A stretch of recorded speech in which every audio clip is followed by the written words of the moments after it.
mengenai presiden itu harus disebut langsung namanya Anies Baswedan.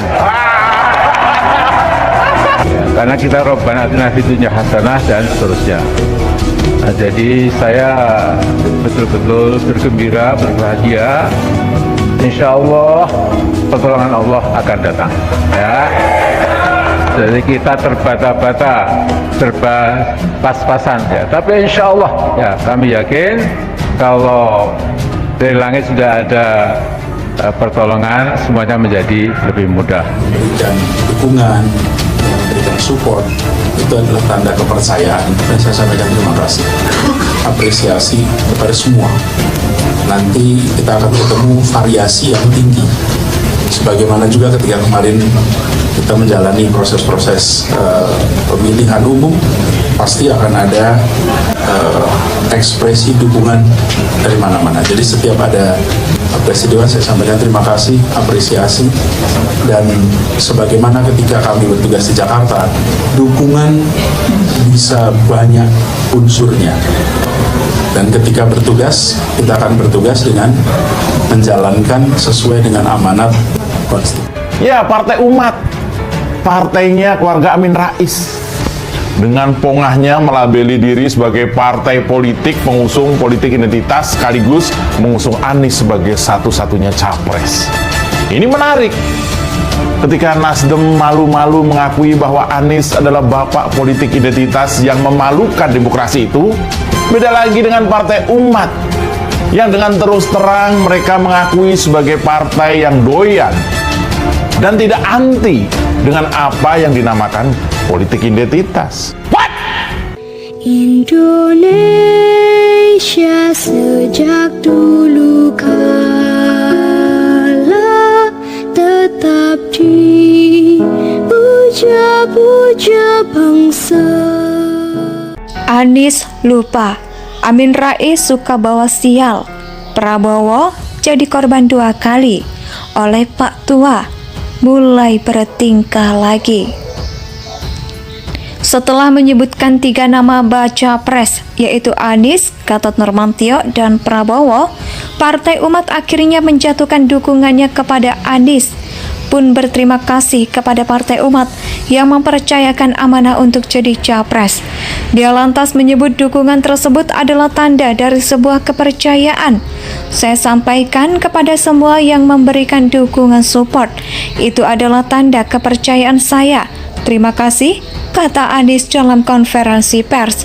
Yang sebenarnya Anies harusnya paham, dukungan dari Partai Umat ini bisa jadi pemeran yang pertama.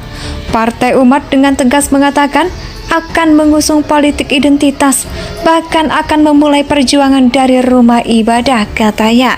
Di saat rakyat sedang sinis-sinisnya dengan politisasi, seperti itu Partai Umat malah bangga menjadi bagian darinya. Ini namanya gali lubang kubur sendiri. Yang kedua, Amin Rais ini seperti sebuah kutukan kesialan. Siapapun yang dekat-dekat dengannya pasti akan sial dan kalah. Prabowo 2 kali didukung oleh Amin Rais, 2 kali juga kalah berturut-turut. Bahkan ketika politisasi agama sudah gencar dipakai, ya tetaplah juga Amin Rais pernah menggunakan narasi partai umat dan partai setan. Bukan nih efektif, rakyat malah kesal dengan Amin Rais yang sok suci, kayak agen surga.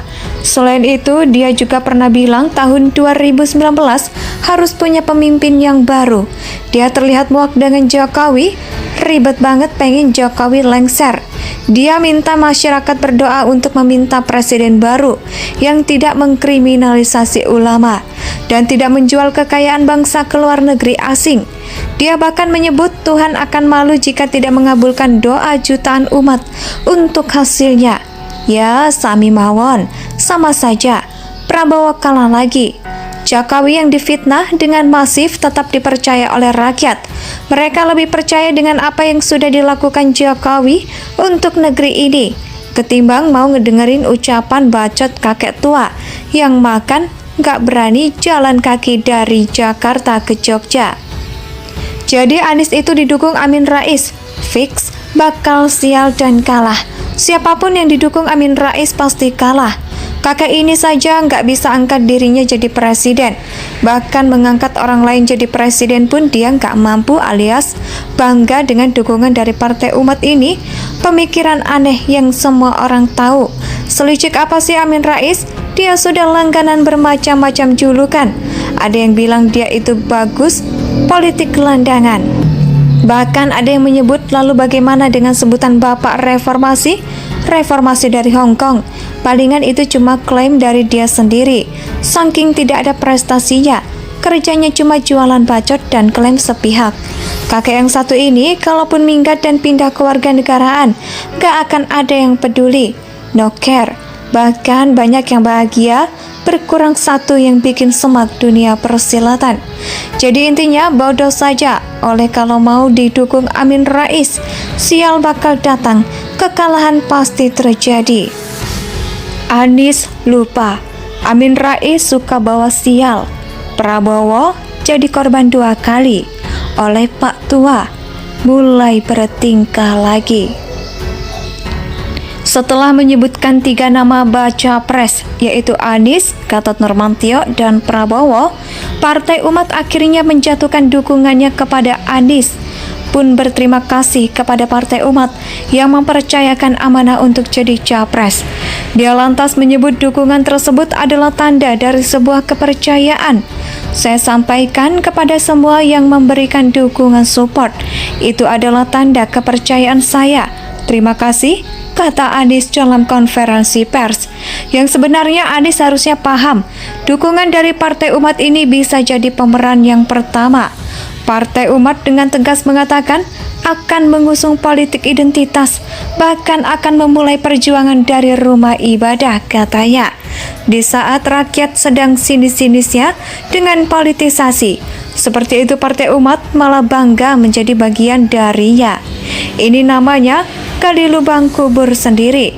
Yang kedua, Amin Rais ini seperti sebuah kutukan kesialan. Siapapun yang dekat-dekat dengannya pasti akan sial dan kalah.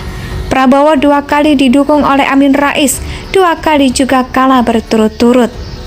Bahkan ketika politisasi agama sudah gencar dipakai, ya tetaplah juga Amin Rais pernah menggunakan narasi Partai Umat dan Partai Setan. Bukan nih efektif, rakyat malah kesal dengan Amin Rais yang sok suci, kayak agen surga. Selain itu, dia juga pernah bilang tahun 2019 harus punya pemimpin yang baru. Dia terlihat muak dengan Jokowi, ribet banget pengen Jokowi lengser. Dia minta masyarakat berdoa untuk meminta presiden baru yang tidak mengkriminalisasi ulama dan tidak menjual kekayaan bangsa ke luar negeri asing. Dia bahkan menyebut Tuhan akan malu jika tidak mengabulkan doa jutaan umat untuk hasilnya. Ya, sami mawon, sama saja. Prabowo kalah lagi. Indonesia tanah air beta, pusaka abadi.